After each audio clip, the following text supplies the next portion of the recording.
My name is Rhapsody, and welcome back to Darkest Dungeon, specifically the Darkest Rhapsody estate thereof. Alright, we got a party. It's time to party. We're going, obviously, into the Warrens. Another short mission. Look, we gotta advance the timer a little bit, just so that we get that high infestation, just so that we can get those invites. You know, those invites. No, got that, it's fine. Wee bit of bloods, which helps keys, torches, intractables, we're good.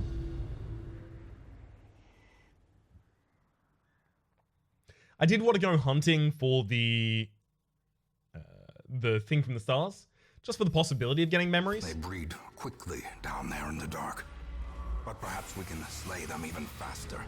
But I just didn't have the right party for it.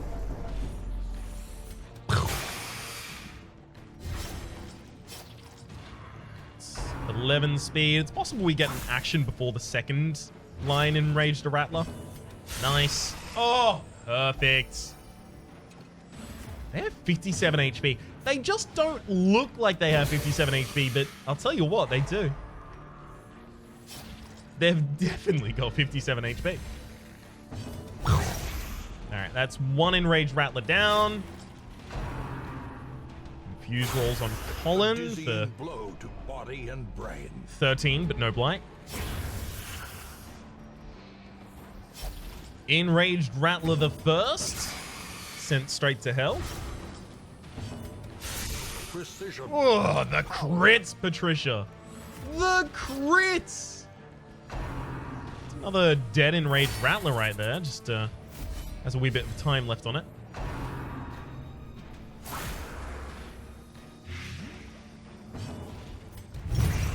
Unfortunately, I kind of have to bash through it if I want to get any damage. Okay.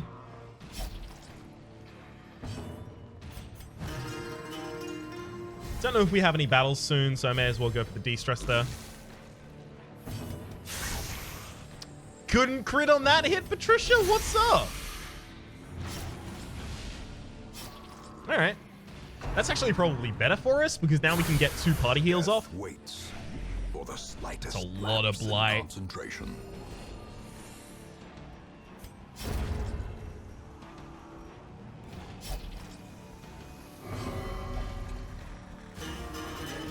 Yeah, okay.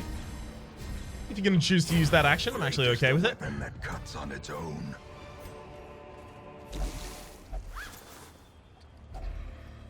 So it looks like Patricia's probably going to blight out.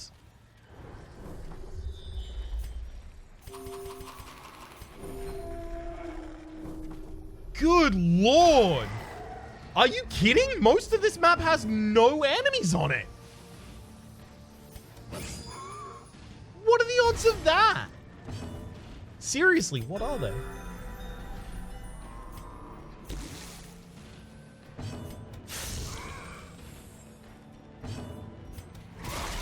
Swine Thunderer dies at the start of its turn. Swine Skyver uses Spit to Roast on Carpy for 27 damage without a bleed though.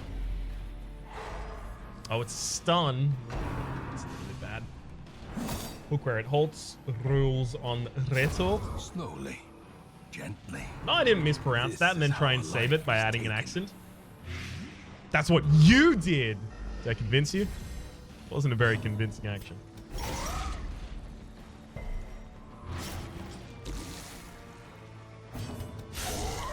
Very nice. Okay, so we've got the Swine Skyver down here. That's perfect. The Swine Skyver is the absolute worst target on that battlefield, so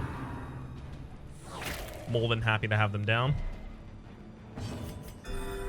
Compassion is a rarity in the fevered pitch of battle.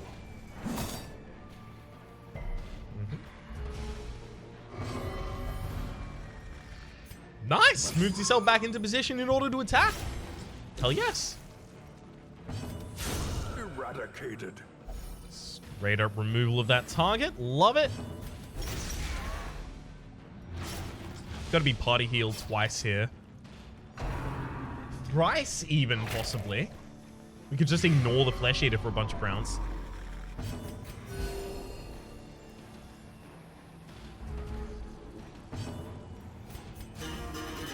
I'll do the battle buff to try and get Rito to act before the Flesh Eater in the next round.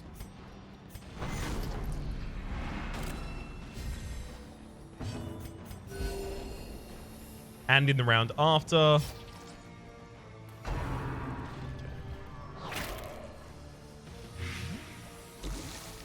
Fair bit more damage on Patricia there. Not that I'd hoped for it.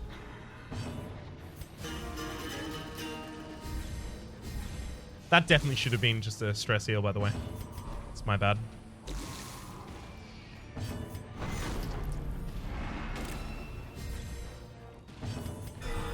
Oh, great heal there on Patricia.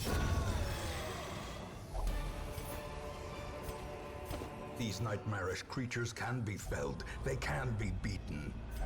Should have turned out the light just before that battle ended. It's okay, though. Poke my head out in this direction. Get the loot. Actually seems fine that I won't have all of those extra torches here. Hopefully I do get the ability to burn off some negatives, so... that'd be super handy.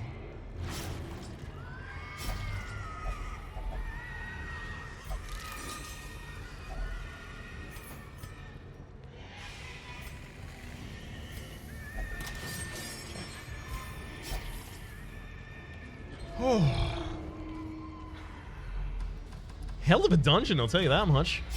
Damn. Super straightforward. Easy loot. 3 battles near the end that I have to deal with, but whatever. I'll just pump the torch for those.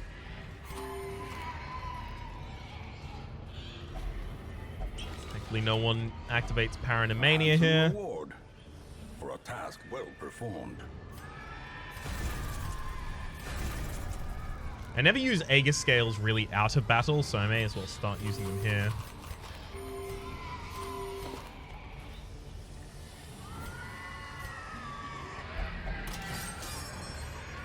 Awesome.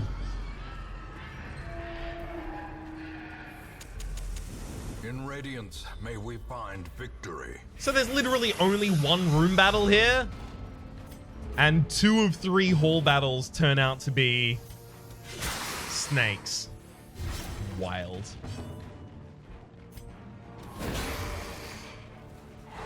Good stun on the Enraged Rattler there.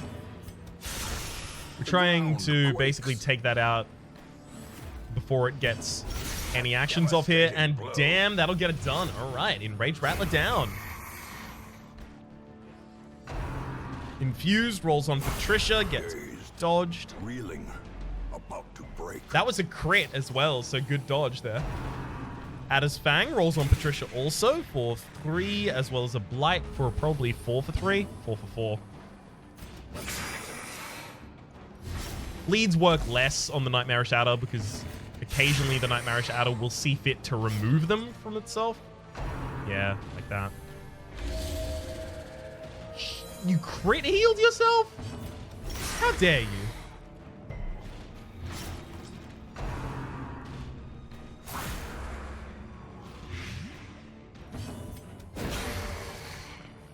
And stun that terrible Pliskin and then kill it next round. Clear. We require only the strength to follow it. Okay. Well struck. Yeah, that's a dead Pliskin right there.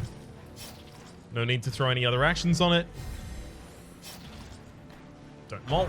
Adder's Fang on Patricia. Patricia has higher blight resist than the rest of the party, so yeah, like 80% versus... Really? I thought you had higher blight resist because you're a blight-related character. Tends to be the case. I guess not in this circumstance, though. It's a lot of blight.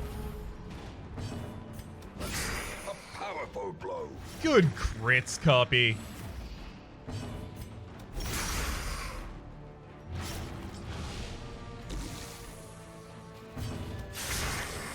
Alright, Nightmarish Adder. In fact, both of the enemies are dead this turn. Unforeseen. Unforgiving.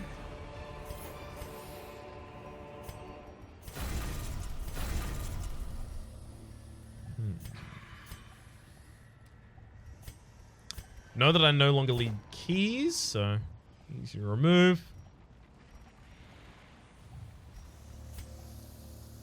Nor shovels. I may as well just not go for that final battle.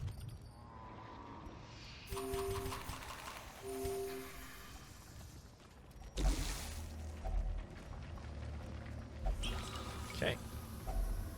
If only treasure could staunch the flow of otherworldly corruption. Unfortunately, Patricia is going to go to death's door here. I don't really have anything I can do about that.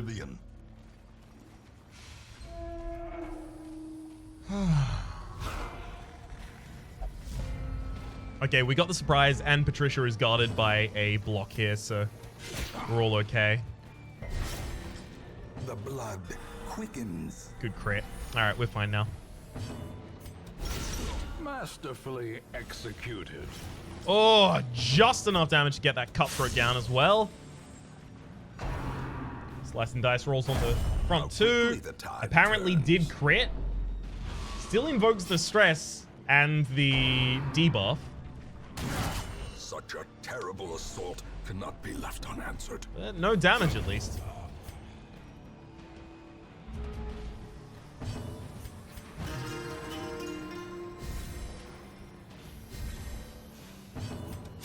Confidence surges as the one enemy down. crumbles.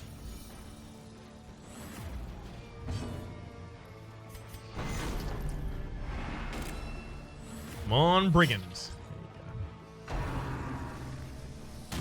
Brigand going next gives us the ability to stun it.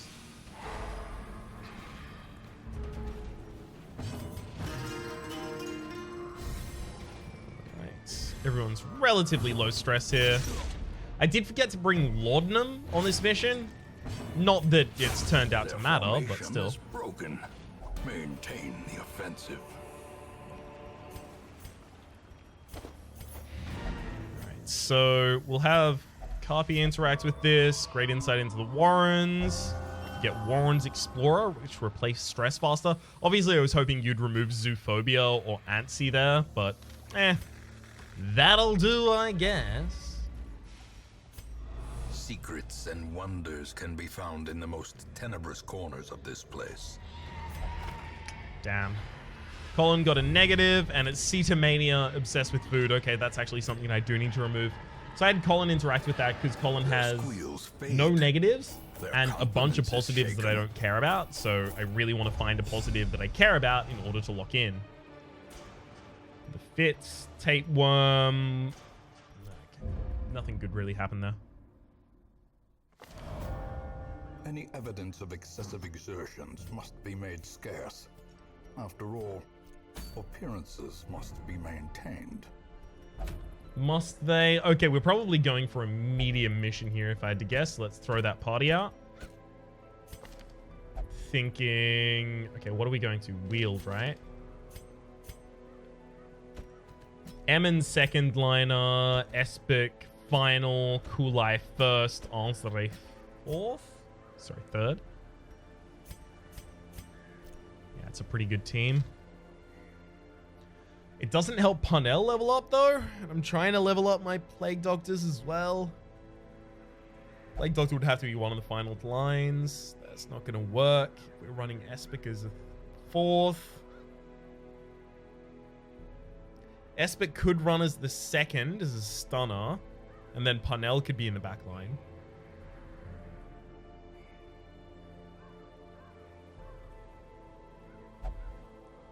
Okay. We'll do that.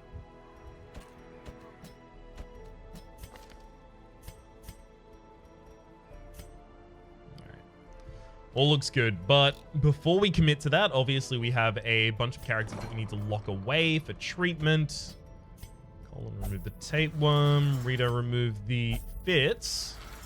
And then, didn't we have a couple characters pick up negatives there that I don't care about? Ooh, obviously we'll lock away Ruminator here. Demonomania afterwards, but Ruminator first, definitely. Alien Renders, what about you? No, don't care. Neo, no, don't care. Bolon, no, don't care. Banal. Apparently Lazy Eye does not affect Reign of Sorrows. Yeah, Reign of Sorrows counts as melee. I have no clue how it does, but thank you very much to the couple of you who told me that it does. If I could remember names off the top of my head, I would be pretty pleased about it, but unfortunately I can't. I apologize. Okay. It's possible I don't have any other characters that I really want to act on here. Yep, doesn't appear so. Did I actually keep a fortifying garlic or did I sell mine? Yeah, I sold mine. How important is it to have?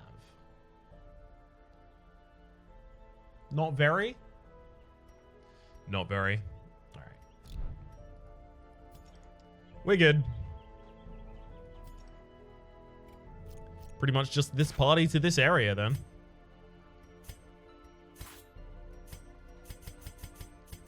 Also cash in on as many crests as I can gain.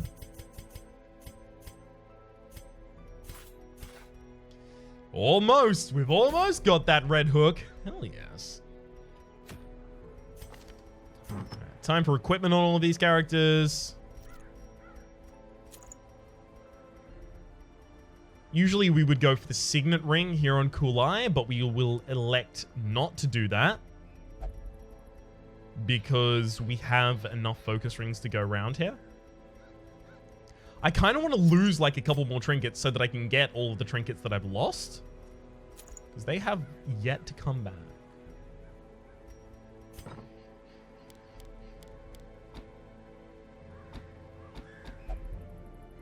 Blackjack already has a high stun chance.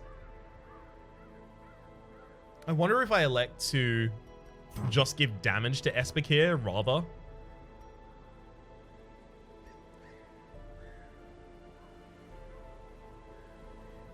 Because I think that's probably the right decision. +2 speed is also really good on a character that's going to be used as a stunner.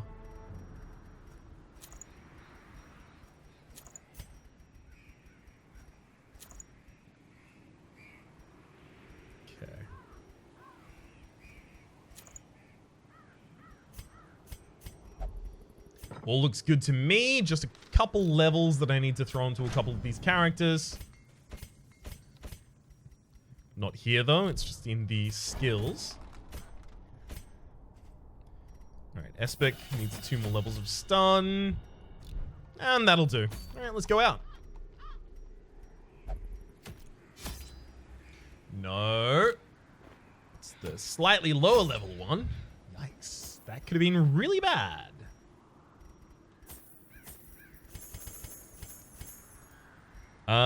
Anything else here we need to worry about? Holy water, yeah, I'd like the ability to use that. I've had like 0 troubling effigies over the course of this entire campaign so far, and it's actually wearing on me a little. Food shovels, keys, torches. Let's go.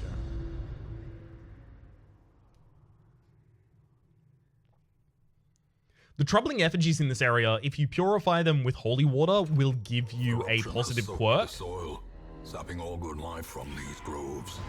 Which is Let just us great. burn out this evil.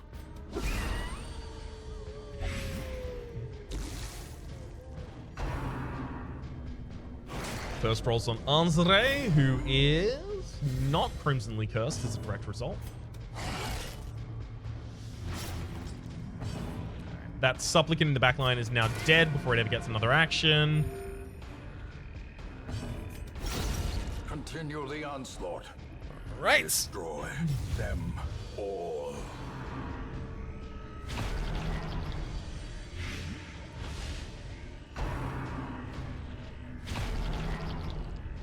Yeah, feel free to try and blight my party.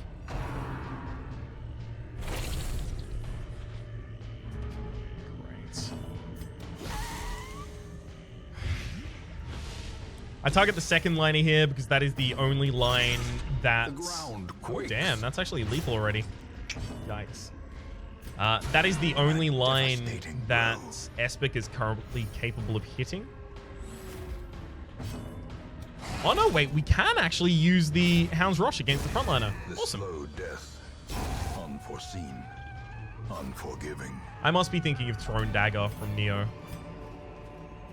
Remind yourself that overconfidence is a slow and insidious killer.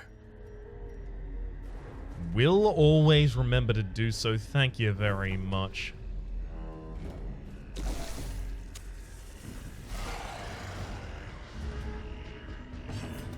I'm gonna double stun the back line here. I'd really rather not get rabies.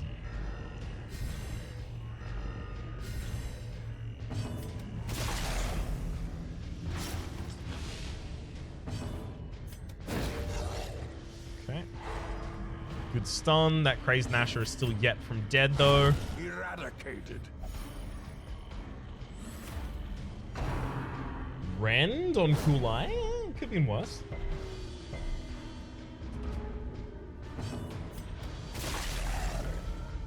One dead, crazed Nasher. Stun manages to hit the Slavering Ghoul, so now it's just about damage. Gently. This is how a life is taken. Very glad to get the blight off before the Slavering Ghoul gets an action. Extra 6 damage right there. Or rather, the front loading of the 6 damage that would have been dealt eventually.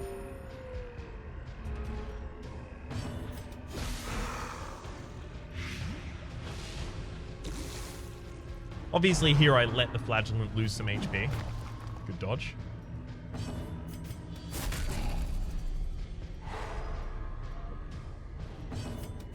Impressive. All right, that'll get us through.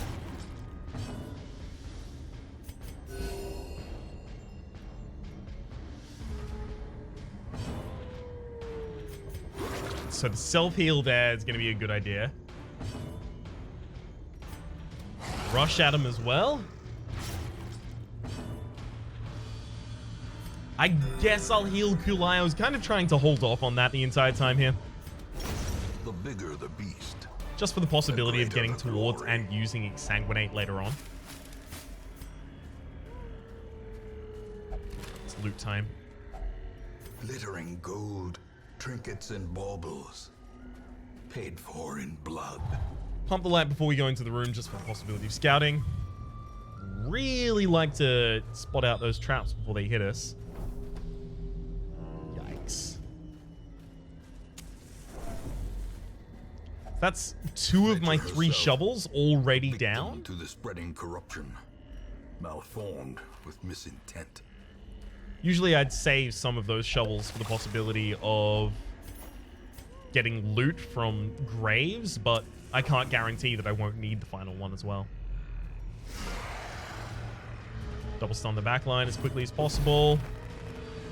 Alright, because they both have low speed, we're actually in a really good position here in the possibility of throwing a Rain of Sorrows on them. Hell yes.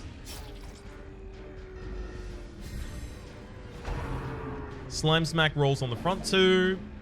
Fails to hit either.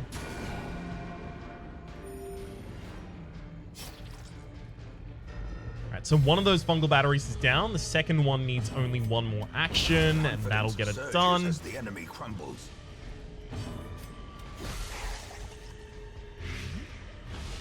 Towering Ectoplasm is not easy to stun, but 45 chance here. Nice. 45? 35, actually. Crit Espic. Great is the weapon that cuts on its own. Alright, it wouldn't be unlikely that we can kill the Towering Ectoplasm next turn.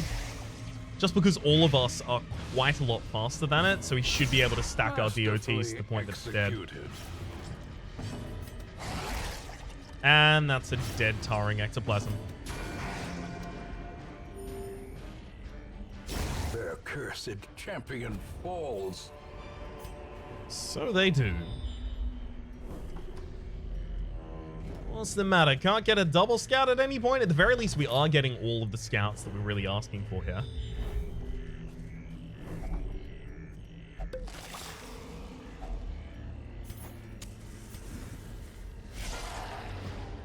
We're just still in Radiant Light. Because our stress healer in this party does not exist, it's really important that we kill the Cultist Enchantress, or at the very least stun her and prevent her actions for as long as possible.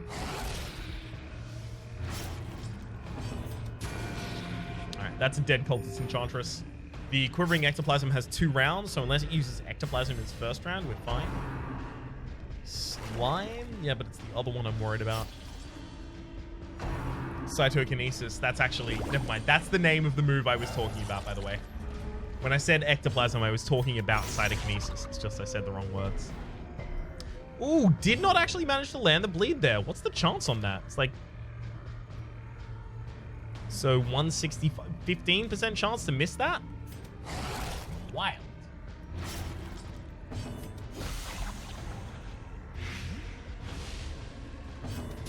And everyone's dead this round now. Give them no quarter.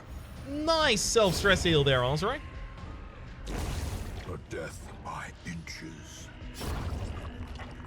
So 100% of room battles does actually mean literally all of the rest of the dungeon for us. Brought low and driven into the mud. Not super keen on that. Okay. I guess this battle could be annoying. Another one falls.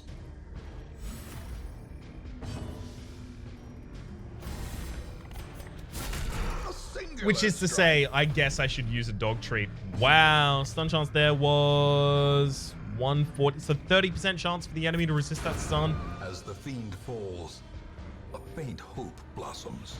Pretty sure crit does not affect your stun chance, but it feels like when you crit more often you stun, but I can't back that up with any surety.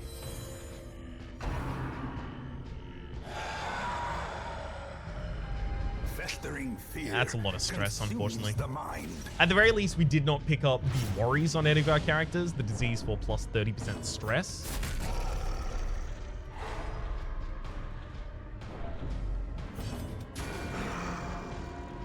Okay.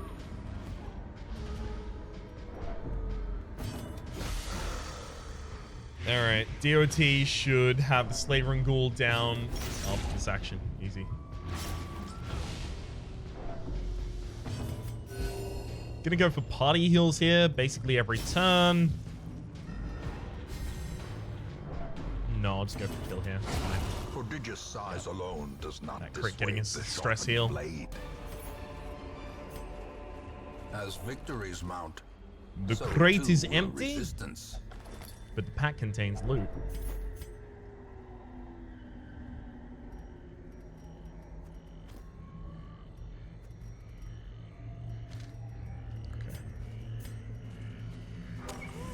Pump the torch literally just for the possibility of surprising the enemy here. That's another double stun on the back line.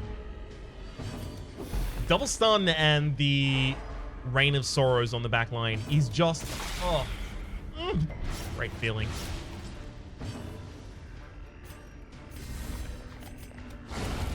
Annihilated.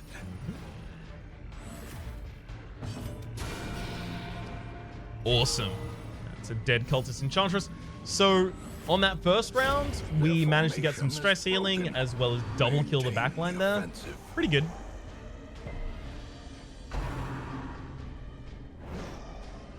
Nice dodge there, Espic.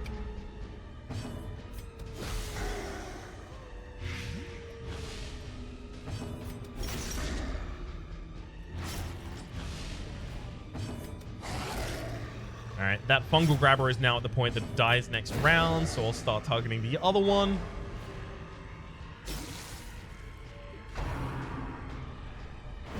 Excellent.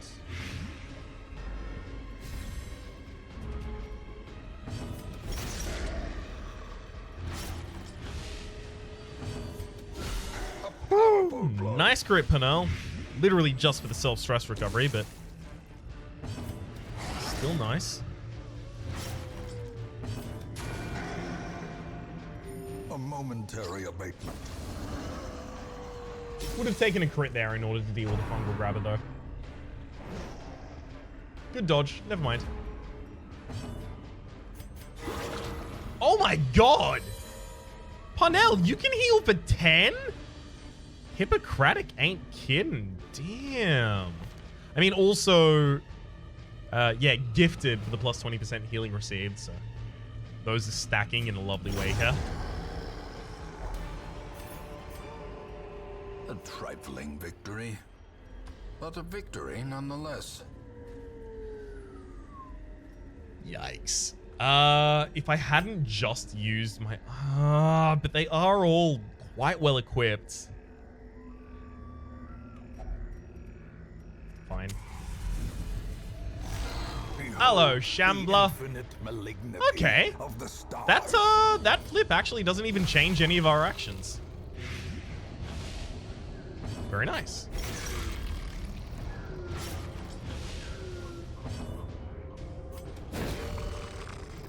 %10 chance to stun there. And then this would be what? 20% chance to stun? No, it's better to roll the damage, especially with the basic guarantee of bleeding there. Ringing ears, blurred vision. The end approaches. Clapperclaw rolls on Onsre for damage. Stun the Shambler Spore before it gets an action? No, apparently not.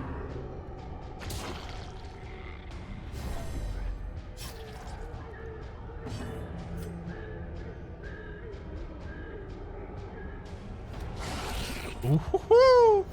Yeah, that's one dead Shambler Spore in the next round. Lovely. That Shambler Spore has now 2 rounds to survive. Yeah, okay, after all of that, I will actually just start targeting the Grotesque Shambler in the backline. Strenorious Lament. A dizzying blow to body and brain. That's a really bad shuffle there.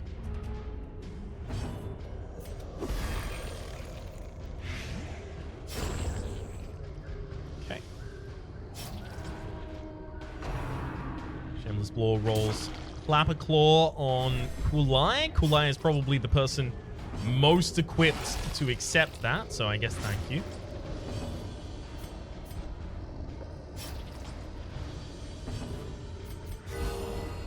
Nice party heal there. Very nice. Strenorious Lament rolls again and crits 2 targets again, both stressing out here. Kulai is going to obviously become rapturous, considering that's all Kulai can do. Through pain and agony, I drag myself to the light, and Onsre becomes abusive. Frustration and fury, more destructive than 100 cannons.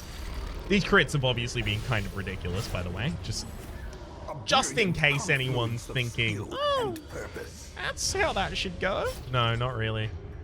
It's quite unlucky. A decisive pummeling. Grotesque Shambler is dead next round. It's worth noting that the Shambler Spores do not disappear. So I will actually need to manually kill those here. Alright, that Shambler Spore only ever gets 1 action. Clapperclaw now rolls on Parnell, who stresses out and becomes paranoid. The walls close in. The shadows whisper of conspiracy. Okay, so we got to stop one of those Shambler Spores from taking an action there.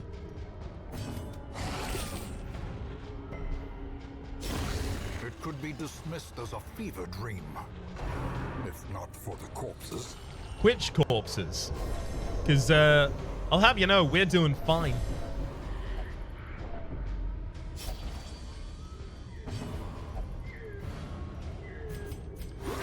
I'm going to remove bleeds from 2 targets there and then follow up with the Exsanguinate. Then Party Heal. Guess I'll do the self-heal, then Party Heal. May as well get what we can out of the end of this fight, especially considering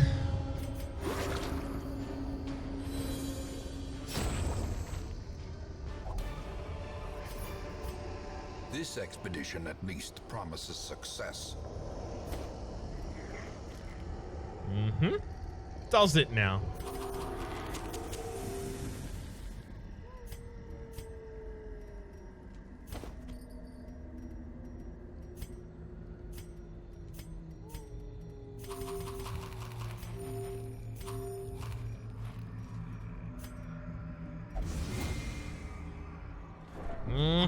Machinations spring to life with a singular purpose.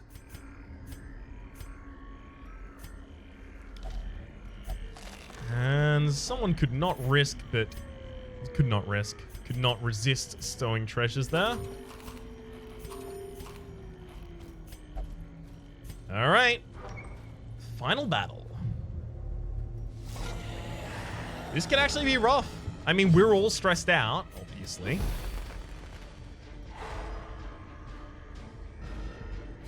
Which makes life a wee bit rough.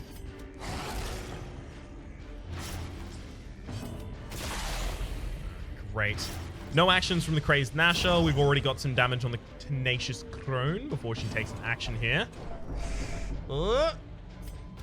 Okay. Managed to land that stun on the Blighted Giant. Great.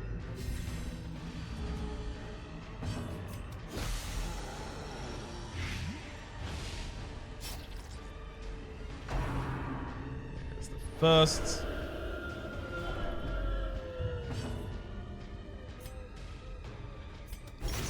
Yeah, the problem is that Anzare doesn't do enough damage to kill the Tenacious Crone necessarily there. Espic is masochistic. Yeah, fair enough. Those who covet injury find it in no short supply. Tenacious Crone is already dead now, and it's just about focusing down the Blighted Giant. We're going to need some really rough attacks here in order for us to lose a party member. Strike. But I would not be entirely surprised to see it happen.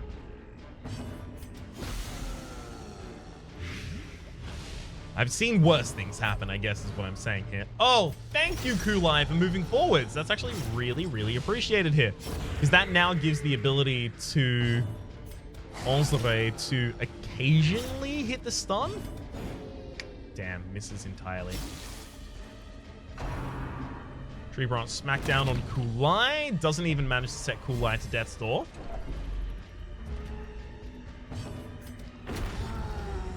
Cute. Yeah, that's a dead Blighted Giant right there.